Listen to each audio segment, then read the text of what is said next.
अस्सलाम वालेकुम। काफ़ी दिनों से मैं सोच रहा था कि एक नई चीज़ जो है वो आप लोगों के साथ मुतारफ़ कराई जाए। आपने गोभी का फूल तो देखा होगा, जिसको हम गोभी का फूल कहते हैं, फूल गोभी भी कहते हैं। लेकिन फूल गोभी का भी एक फूल होता है, वो शायद आपने आज तक नहीं देखा, वो आज आपको दिखाते हैं। तो मैं अभी आपको ना वो दिखाता हूँ। तो ये देखें जी, ये फूल गोभी है, ये फूल गोभी है।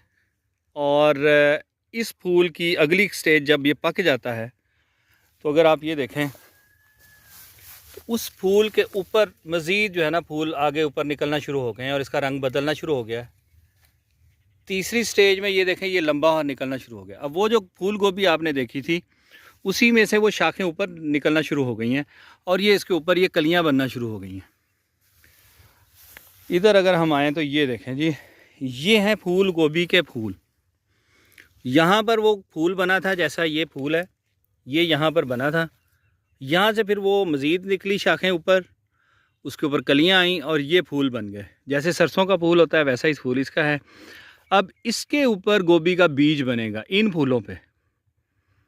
तो चूंकि गोभी जो है वो बहुत ज़्यादा सेंसिटिव चीज़ है और ये हर मौसम का फूल बीज जो है वो अलग होता है, इसलिए हमें इसकी ज़रूरत नहीं है। हम इसको हार्वेस्ट नहीं करेंगे, एज अ सीड हार्वेस्ट नहीं करेंगे, बल्कि अब वो खरगोशों की खुराक बना दी है। अब ये काटते जा रहे हैं और खरगोशों को डालते चले जा रहे हैं।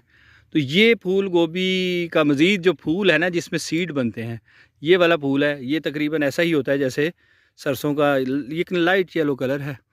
और इसके ऊपर जो है, ये फिर जिन लोगों ने सीड बनाना होता है, सीड कलेक्शन इससे करते हैं। तो ये आज मैंने देखा तो मैंने सोचा कि चलें आपके साथ भी शेयर करें, ताकि आपको पता चले कि फूल गोभी का भी एक और फूल होता है जिसके अंदर सीड बनते हैं। तो सी यू नेक्स्ट टाइम। अल्लाह हाफिज़।